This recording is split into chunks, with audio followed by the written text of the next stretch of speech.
እሺ እናመሰግናለን ዛሬ ኤፕሪል 1 ነውና በዚህ ቀን የሚከበር በዓል የምታስታውሰው ምን አለ ምን ይከበራል በዚህ ቀን እንግዲህ አድዋ አልፏል አፕሪል ዘፉል ዛሬ ሆኖ እንደሆነ አላውቅም ኦኬ አታውቅም ግን አፕሪል ዘፉል ላይ እንዳለ አውቃለሁ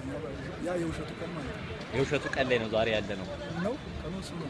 ኦኬ ሲቀኑ ምንድነው ለምን ይከበራል ምን ማለት ነው የምታውቀው ነገር ካለ ቀኑ እንግዲህ አንደኛ ይመስለኛል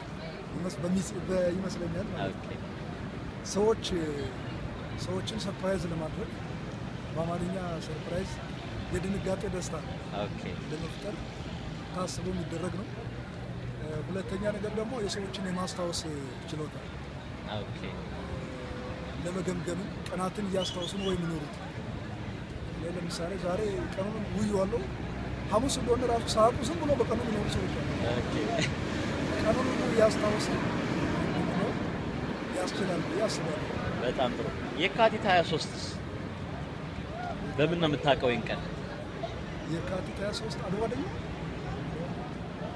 ኦኬ ጥሩ የካቲት 12 የካቲት 12 ማለት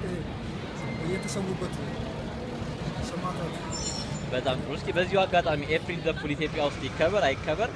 አንተም የገጠመህ ነገር ካለ እስኪ ኮሜንት አድርግ ኤፕሪል ዘፉል ኢትዮጵያ ውስጥ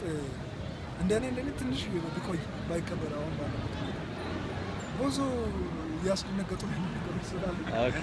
እነሱ ይበቁናልና ዝም ብሎ እንትን ማለት አይሆንም ኢትዮጵያ ውስጥ ይሄን ማስበው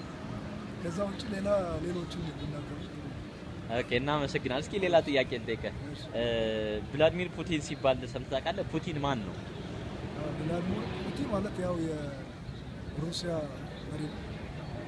ተፈሪ መኮንንስ ተፈሪ መኮንን የኢትዮጵያ መሪ የነበረ ነው ኦኬ የነበረ ነው ተፈሪ መኮንን ማን ነው በምን ታውቀዋለህ እሱ ተፈሪ መኮንን የኢትዮጵያን ከ1900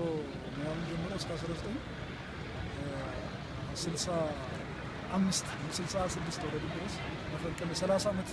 ኢትዮጵያን የመራ በአጠቃላይ መሪ ነው ተፈሪ መኮንን የንግስና ስሙን ታውቀዋለህ ቀዳማዊ አፄ ኃይለ ሥላሴ በጣም እናመሰግናለን